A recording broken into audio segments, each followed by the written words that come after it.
जे टाळणे अशक्य दे शक्ती ते सहाया, जे शक्य साध्य आहे निर्धार दे कराया. मज काय शक्य आहे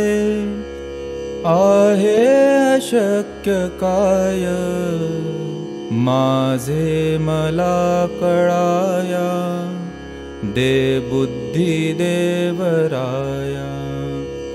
माझे मला कळाया दे बुद्धी देवराया.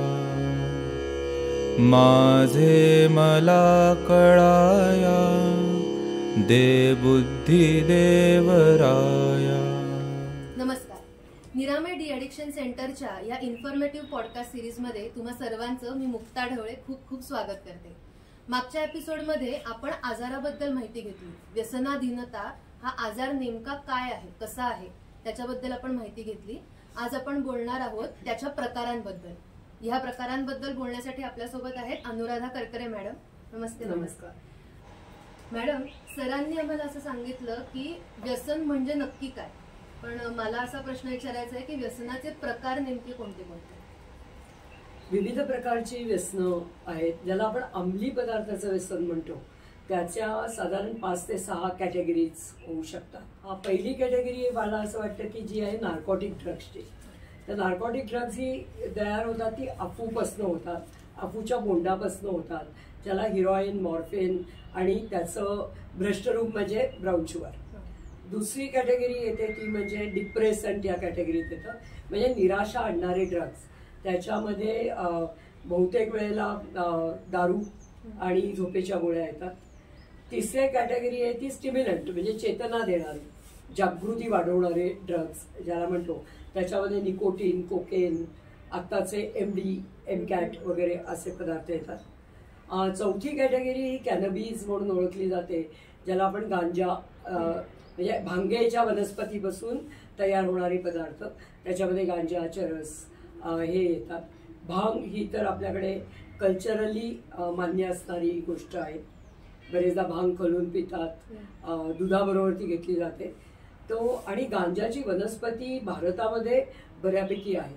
जसे अफूची पण शेती भारतामध्ये बऱ्यापैकी होते, तसंच दारू जी तयार होते ती मेनली आपल्याकडे देशी दारू जी तयार होते नारंगी, मोसंबी या नावानी, ती मोहाच्या फुलांपासून, आणि मोहाची पण झाडं भारतामध्ये महाराष्ट्रामध्ये तर ती अधिक दिसतात. त्यामुळे ही जी सगळी ज्याला आपण म्हणतो की आपल्याकडेच त्याचा, किंवा द्राक्षापासून जी दारू तयार करतात ती पण आपल्याकडे बऱ्यापैकी आढळते. मी आता 4 कॅटेगरीज सांगितल्या. 5वी कॅटेगरी आहे ती सगळे आर्टिफिशियल ड्रग्स आहेत, म्हणजे ज्याला डिझायनर्स ड्रग असं म्हणतात. एक्स्टसी ज्याला आपण म्हणतो की ज्यानी हाय येते, ज्यानी नशा येते, लाईट वाटतं, हॅपी मोडमध्ये ती लोक जातात. ज्याला आपण आपल्या याच्यामध्ये भाषेमध्ये बोलू शकू की युफोरिक होतात ती, त्याला कुठला तरी वेगळा आनंद मिळतो त्यातनं. आणि ती आजकाल डिझायनर्स ड्रग म्हणून खूपच फेमस आहे, ज्याला रेव पार्टीजमध्ये वगैरे ती वापरली जातात. आणि शेवटची कॅटेगरी आहे ती इनहेलंट्स म्हणून आहे, म्हणजे ती हुंगली जातात काही पदार्थ. म्हणजे उदाहरणार्थ आयोडेक्स असेल, किंवा थिनर असेल, स्पिरिट असेल, पेट्रोल असेल. आता आपण याच्यावरती व्हाईटनर वापरतो लिहिल्यानंतर ते फोडायला. व्हाईटनरला बंदी आहे सध्या. व्हाईटनर आजकाल ट्यूबमध्ये येतो, पण ही लोक ट्यूब पण कापून ते इनहेल करतातच. म्हणजे आणि व्हाईटनरचं जे प्रमाण आहे ते बऱ्याच अंशी मला असं वाटतं की लहान मुलं जी आहेत, म्हणजे साधारण 8वी, 9वी, 10वी ह्या मुलांमध्ये ते अधिक प्रमाणात दिसून येतं व्हाईटनरचं प्रमाण. आणि गांजा आणि इतर जी आहेत ती 15 ते 22 वयोगटातल्या मुलांमध्ये गांजा दिसून येतो. आणि ही जी आता नार्कोटिक ड्रग्स जी आपण म्हणतो, हिरोईन, मॉर्फिन, तर ती तर आता बॅन आहे, म्हणजे त्याला कायद्यानेच त्याला बंदी आहे. त्यामुळे आणि इवन आता जे ज्याला भुलीचं औषध म्हणून जे मॉर्फिन, हिरोईन दिलं जायचं, ती पण आता वेगळी औषधं त्याच्यासाठी वापरली जातात. पण ब्राऊन शुगरचं प्रमाण बऱ्यापैकी कमी झालंय. याचं कारण असं आहे की जो NDPS ऍक्ट आहे, म्हणजे नार्कोटिक ड्रग प्रिव्हेन्शन ऍक्ट, तो बऱ्यापैकी काम केलंय त्यांनी. 86 साली जर का आपण विचार केला, 86 ते साधारण 94 पर्यंत ब्राऊन शुगर घेणारी लोक खूपच जास्त होती, खूपच जास्त. पण ब्राऊन शुगर घेणं इतकं सोपं नाही आहे. ब्राऊन शुगर घ्यायला जरा कष्ट पडतात आणि ते इझिली पकडले पण जाऊ शकतात. म्हणजे पोलिसांची थ्रेट असते त्यांना घरच्यांची थ्रेट असते, ते इझिली पकडले पण जाऊ शकतात. त्यामुळे ब्राऊन शुगर त्याही अर्थी आता कमी झाली आहे, कारण बाकीची इंजेक्टेबल ड्रग्ज पण आता बऱ्यापैकी येऊ घातली आहेत. गांजा सिगरेटमध्ये भरून ओढण्याचं प्रमाण पण जास्त वाढलं आहे. स्नॉट पण त्याचा घेतात, जॉईंट पण त्याचा मारतात, हे सगळं आहे. पण गांजा दुर्दैवाने काय झालं, हे जे कॅनबीज आहेत म्हणजे गांजा किंवा भांगेपासून तयार होणारे नशिले पदार्थ आहेत, त्यांचा एक प्रॉब्लेम आता असा झाला आहे की आपण सगळे अंधानुकरण बरेचदा करत असतो. अमेरिकेमध्ये ह्या गांजा लिगल झाला, तो लिबरल झाला आणि आपल्याकडच्या लोकांना असं वाटतं तो आपल्याकडे पण झाला, जे की आपल्याकडे तो झालेला नाही आहे ॲक्च्युली. तर हेही बघितलं पाहिजे की मुलं ही जी माहिती आजकाल स्क्रीन ॲडिक्शन हा एक वेगळाच विषय आहे, त्याविषयी आपण जमलं तर नंतर बोलूया. पण मुलं जी स्क्रीनवरनं माहिती काढतात त्याच्यामध्ये गांजाचे परिणाम, चांगले परिणाम काय होतात याच्याविषयी भरभरून माहिती तिकडनं आली आहे, पण यांना दुष्परिणाम माहिती नाही. बरेचदा आमच्या इथे एक दोघं आत्ता 20शीतली मुलं आहेत जी गांजा ओढतात, तर त्यांना ते वर्षभर आता आपल्याकडे आहेत आणि तुला पण कदाचित ते माहिती आहेत. तर ते वर्षभर आपल्याकडे आहेत, पण त्यांना लेट विड्रॉल्स आत्तापर्यंत येत आहेत. त्यांचे मूड स्विंग्स प्रचंड आहेत. म्हणजे आज ते बरे आहेत तर उद्या वाईट आहेत. म्हणजे आज तो एक मुलगा सांगून जातो की मॅडम मी उद्या मस्त परीक्षा देणार आहे आणि अमकं करणार आहे. सकाळी परीक्षेला जायच्या वेळी तो म्हणतो की मला काही आठवत नाही आहे. ते ह्या पद्धतीचे जे काही मेमरी लॉस आहे किंवा अचानक मूड बदलणं आहे किंवा ब्लँक होणं आहे, हे गांजाचे परिणाम आहेत सगळे. पण ते मुलांना कळत नाही आहेत आणि कुठेतरी इतर लोक करतात म्हणून ते करतात असंही वाटतं. आणि गांजा आणि कुठलेही ड्रग्ज जे MD सारखे ड्रग्ज आता खूपच पॉप्युलर आहे, MD ड्रग हा या मुलांमध्ये, तर तो घेणं हे कदाचित पिअर प्रेशर. म्हणजे मला कायम असं वाटतं की जी युवक मंडळी आहेत, म्हणजे साधारण 16 वर्ष ते 20-22 वर्षापर्यंतची जी मुलं आहेत, त्यांच्या काही कॅरेक्टरिस्टिक्स आहेत, टिपिकल कॅरेक्टरिस्टिक्स. त्यातला पहिली कॅरेक्टरिस्टिक्स म्हणजे त्यांना सारखी एक्साइटमेंट हवी असते. तर काहीतरी नवीन करायचं आहे, काहीतरी थ्रिलिंग पाहिजे, काहीतरी हॅपनिंग पाहिजे, असं त्यांना ते वाटत असतं. दुसरी कॅरेक्टरिस्टिक बघितली तर आपण असं बघू ते प्रयोगशील आहे की तू करून बघतेस म्हणल्यावर मी पण करून बघतेय, आणि असं पण ते होतं की चला करून बघू ना काय होत आहे. आणि कोणीच अशासाठी करत नाही की मला पुढे जाऊन व्यसनी व्हायचंय, त्याला ती मजाच हवी असते. तिसरी कॅरेक्टरिस्टिक आपण बघितली ना तर ते पिअर ग्रुपमध्ये अधिक असतात, पिअर प्रेशर्स त्यांच्यावर जास्त असतात. म्हणजे ते आई वडिलांचं फारसं ऐकणार नाही, पण ते मित्रांचं ऐकते. त्यांना असं वाटतं मित्र जे म्हणतात तेच बरोबर आहे, आई वडील काय आता जुने झाले असंही वाटू शकतं. आणि पिअर प्रेशरमध्ये काय होतं, समजा एखादा मुलगा नाही म्हटला किंवा तो म्हणला मला नाही करायचंय काही ते, तर त्यावेळी त्याला एक प्रकारची भीती पण असते की अख्ख्या ग्रुपमधनं त्याला डिस्कार्ड करतील का, त्याला रिजेक्ट करतील का, आणि ह्या रिजेक्शनची पण भीती आहे.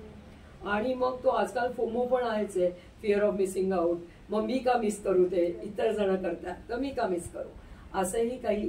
ह्या सगळ्या कॅरेक्टरिस्टिक्स पाहिल्या आणि त्यांचं वय पाहिलं तर त्यांची वल्नरेबल असण्याची जी काही हे आहे ती खूपच जास्त आहे, खूपच जास्त आहे. बरं, ते ॲडिक्शन करतात म्हणजे काय सगळेजण काय ॲडिक्ट होतात असं नाही, पण त्यांची जर का सुरुवात झाली असेल तर मग कधी कधी असंही होतं की आज का बाबा पेपर खराब गेला, मग मी त्यावेळी तो गांजा मारला होता ना, मग ते छान वाटलं होतं, मग त्याची सुरुवात मग परत करायला, अजून परत करायला, अशी पण होऊ शकते. हे ओव्हरऑलच काय, या 6 कॅटेगरीज मधले जे काही ड्रग्ज आहेत ते अंमली पदार्थ आहेत, आणि अंमली पदार्थ हे ॲडिक्टिव्ह आहे, म्हणजे त्याचं व्यसन लागू शकतं असे ते पदार्थ आहेत. तर ह्याच्यापासून लांब राहणंच सगळ्यात चांगलं, आणि प्रिव्हेन्शन इज ऑलवेज बेटर म्हणतो तसं आहे की मुळातच त्यांनी तिकडे जाऊच नये, याच्यासाठीच खरं तर प्रयत्न होणं गरजेचं आहे असं मला वाटतं. ओके. मला असं विचारायचं आहे की आता तुम्ही म्हणलात की अंमली पदार्थांचं सेवन, मग ते कुठल्याही फॉर्ममध्ये असू दे, त्यालाच आपण ॲडिक्शन म्हणू का आता म्हणजे मोबाईल ॲडिक्शन, पॉर्न ॲडिक्शन ह्याच्याबद्दल काही सांगू शकाल? ॲडिक्शनची सिंपल व्याख्या जर का करायची झाली तर ते केल्याशिवाय बेचैनी येते. म्हणजे मला ठराविक वेळी, ठराविक ठिकाणी, ठराविक याच्यात घंटा वाजायला लागते. मग ते कंपल्शन होतं. म्हणजे आता समजा मी मोबाईल बघते आणि मला माझं कधी कधी म्हणलं तुम्ही खूप मोबाईल बघताय असं जेव्हा होतं, पण मला कंपल्शन आहे का त्याचं, की मला समजा 2 तास आता मोबाईल नाही मिळाला तर मला काही होत नाही, अस्वस्थता येत नाही, मला अस्थिरता येत नाही, कधी एकदा मी तो जाऊन बघतेय असं काही होत नाही, तर मी तो ॲडिक्शनच्या भागात नाही आहे. पण मला हातात मोबाईल नसेल, तो स्क्रीन हातात नसेल किंवा तो वाजल्या वाजल्या मला बघायलाच पाहिजे किंवा तो सतत स्क्रोल करत राहायला पाहिजे आणि तो केला नाही तर मला बेचैनी येते, मला सुचत नाही आहे, मला त्याच्याशिवाय दुसऱ्या ठिकाणी फोकस मला करता येत नाही आहे. हे सगळे प्रकार जे आहेत.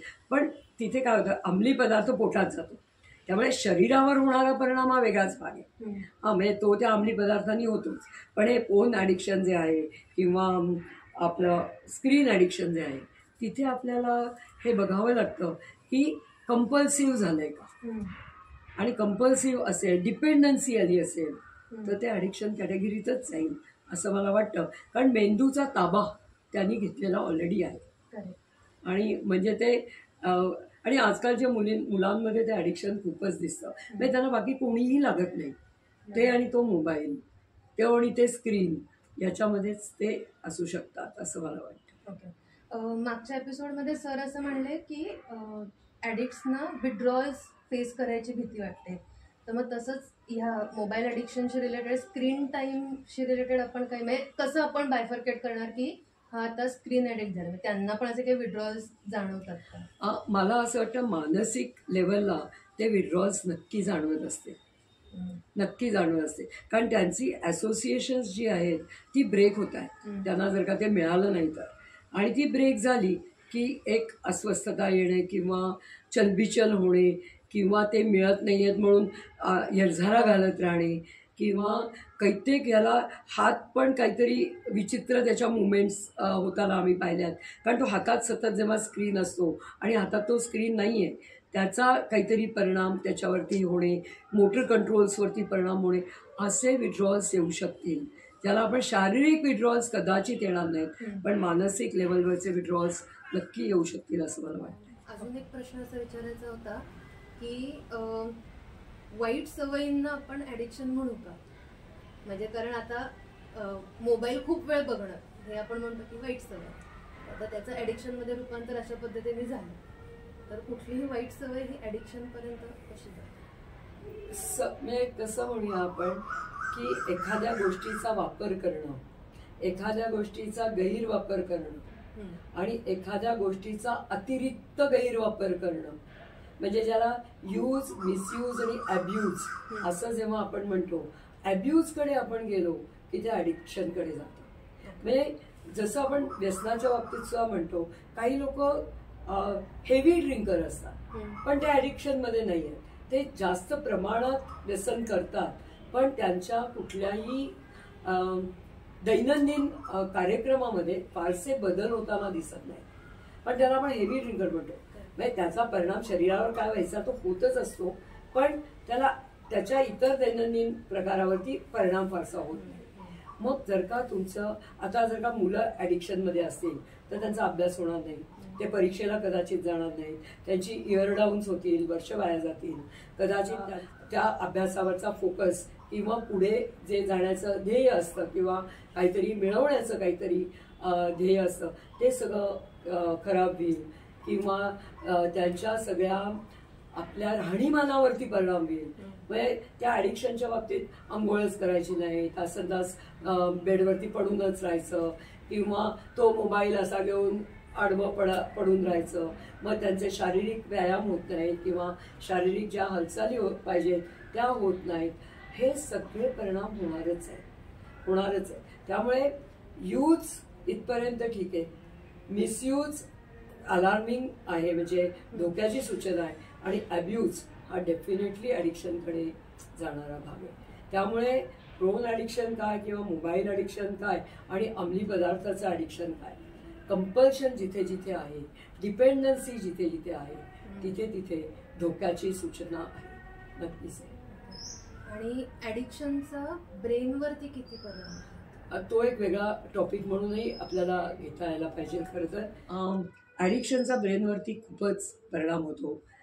त्याचं असं आहे की ब्रेनमध्ये काही सर्किट्स आहेत आपल्या, आणि ती सर्किट्स ब्रेनला जसजशी चालना मिळते, म्हणजे तुम्ही काहीतरी नवीन वाचता, तुम्ही काहीतरी नवीन छंद जोपासता, वेगळी भाषा हे करता, गणित सोडवता, तुम्ही काहीतरी इन्स्ट्रुमेंट वाजवता, त्यामुळे ही सर्किट्स चांगली राहायला मदत होते. आता ही सर्किट्स चांगली राहण्यासाठी हे सगळं जे काही आपण करतो, कला असेल, साहित्य असेल, खेळ असतील, हे सगळं आता ते सगळं बंद झालं आहे आणि फक्त अंमली पदार्थ आत जातोय, तर त्या सर्किट्समध्ये घोटाळा व्हायला लागतो आणि मग ती कन्फ्यूज होतात सर्किट्स, आणि मग ती सर्किट्स कन्फ्यूज झाल्यामुळे तो एक मानसिक गोंधळ तयारच व्हायला लागतो. तिथे काही आपल्या ह्याच्यातले न्यूरो ट्रान्समिटर्स आहेत, जसं डोपामिन आहे. डोपामिन आपल्याला प्लेजर देणारं एक न्यूरो ट्रान्समिटर आहे. तर हे प्लेजर जर का एकोसारखं व्हायला लागलं की अजून पाहिजे अजून पाहिजे अजून पाहिजे नावाने, कारण जे अंमली पदार्थामध्ये ते करण्याचा गुणधर्म आहे. आता मग ते किती पाहिजे, कारण ते सारखंच वाजत राहतं, पाहिजे पाहिजे पाहिजे असं म्हणून. मग तिथे त्याचं सिक्रेशन मग अजून जास्त होण्यासाठी मग अजून पदार्थ घेतले जातात, अंमली पदार्थ, आणि मग त्याला एंड नाही राहत. किंवा सिरोटोनिन नावाचं जे आहे की ज्यांनी शक्ती येते, ऊर्जा मिळते, असं जे आपल्या इथे न्यूरो ट्रान्समिटर आहे. तर ते सिरोटोनिनची लेवल कमी झाली की ह्या लोकांना कलकल व्हायला लागते. जे ॲडिक्ट्स आहेत त्यांना कलकल व्हायला लागते, त्यांना ती ओढ वाटायला लागते आणि ते परत त्या अंमली पदार्थाकडे जाऊ शकतात. मग सिरोटोनिनची लेवल जर का वरती आली तर ते परत त्या ॲडिक्शनपासून लांब राहू शकतात. म्हणजे मेंदूचा जो गुंता होतो किंवा जे कार्य मेंदूला एका ठराविक पद्धतीने करायचं असतं हे माहिती असतं, तिथे ते गोंधळ व्हायला लागतात. आणि मग ते गोंधळ झाल्यामुळे ते रिस्टोर होणं त्याला काही काळ द्यावा लागतो. मग त्याच्यातनं आपली वैचारिक, भावनिक हे तर भाग अफेक्ट होतातच, आणि मग तिथले जी मेंदूतल्या पेशींवरती पण परिणाम होतो, त्या रिजनरेट होत नाहीत. हे सगळे प्रकार त्याच्यामधनं हळूहळू येत राहतात. पण मेंदू आणि ॲडिक्शन हा एक वेगळाच भाग आहे, आणि तो आपण जरूर कधी पुढल्या ह्याच्यात मिळाला तर जरूर करूया. मॅम, आता तुम्ही म्हणताना असं म्हणलात की ह्या सगळ्या व्यसनांची सुरुवात बऱ्यापैकी अलीकडनं म्हणजे 13-14 वर्षापासूनच होतीये, आणि ह्याची माहिती आता मुलांना खूप इझिली अवेलेबल पण आहे. तर मग त्याचे परिणाम पण खरंच ते वाचतात का? कारण म्हणजे जे ऐकतोय आपण ते खूप भयंकर आहे खरं तर. ते परिणाम त्याचे काय होणार आहेत ह्याच्याबद्दल पण खरंच ते माहिती घेतात का? ते फक्त प्लेजर मिळवायचंय ह्याच्यानी सुरू होतं, म्हणजे ते का करतात तेच कळत नाही.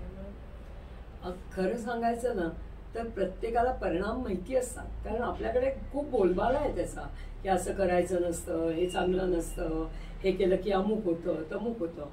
पण खरं प्रत्येक व्यक्तीला असं वाटत असतं, म्हणजे तो मोठा असो अथवा छोटा असो, त्याला असं वाटतं मी कुठे ॲडिक्ट होणार आहे, मी तर मजा म्हणूनच करतोय ना, आणि मी एकदाच करणार आहे, मी काही फार वेळा करणार नाही आहे, असा तो एक त्यांचा विचार असतो त्यामागे.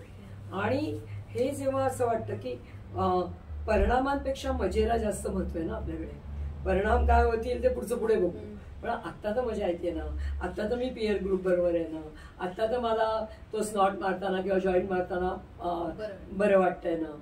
आणि हे जे प्लेजर घेणं आहे, किंवा आपण सगळेच for that matter pleasure seekers आहोत, ज्याला आपण हिडॉनिस्टिक बिहेवियर असं म्हणतो. तर आपण प्लेजर सिकर असल्यामुळे ज्यातनं प्लेजर मिळतं त्या गोष्टी आपण करतो. आणि प्लेजर मिळवायला, मजा करायला काही गोष्टी या हार्डवर्कनी पण होऊ शकतात आणि काही गोष्टी शॉर्टकटनी होतात. मग ज्याला आपण म्हणतो की शॉर्टकटनी मजा घेण्याचे प्रकार हे आजकाल खूप वाढले, कारण कोण करणार ना इतका सगळा काय म्हणतो ते सगळं हाडवेनी जायचं, कष्ट नको. तर ते कसं कोण करणार? त्यापेक्षा मग सोपा मार्ग काय आहे तर एक शॉट लावा. आणि परत मला असं सांगायचंय की प्रत्येकाला असं वाटतं की मी ऍडिक्ट होणार नाही आणि मग मी कुठे जास्त पिणार आहे, मी आता थांबणारच आहे, आता माझी परीक्षाला मी थांबणार आहे. आणि ते थांबलं जात नाही. हा सगळ्यात वाईट पार्ट आहे की त्याच्यामध्ये तो थांबताच येत नाही. हा सगळ्यात वाईट पार्ट आहे. आणि मग ते त्याच्यातच अडकत जातात. काही लोक थांबतात सुद्धा. म्हणजे असं नाही की सगळेच जण जाऊन ऍडिक्ट होतात. काही लोक थांबतात, त्यांना आवडत पण नाही ती टेस्ट, मग ते थांबतात. आणि किंवा कदाचित घरच्या प्रेशरनी थांबतात, सामाजिक प्रेशरनी थांबतात. काही जण वेगळीच दिशा घेऊन आपापलं काहीतरी करायला लागतात. पण काही जण मात्र त्या विळख्यात अडकतात आणि ती खूप लहान वयात अडकतात. त्याचं खूप एक काय म्हणतो वैषम्य आहे की अरे इतक्या लहान वयात हे सगळी व्यसनं, मग त्यांचं पुढे सगळं भविष्य आहे आणि मग ते याच्यातच आत्ता अडकले तर ते कसं पुढे जाईल असं पण एक चिंता वाटू शकते. थँक्यू सो मच मॅडम, तुम्ही खूप चांगली माहिती दिली. Thank you so much. थँक्यू.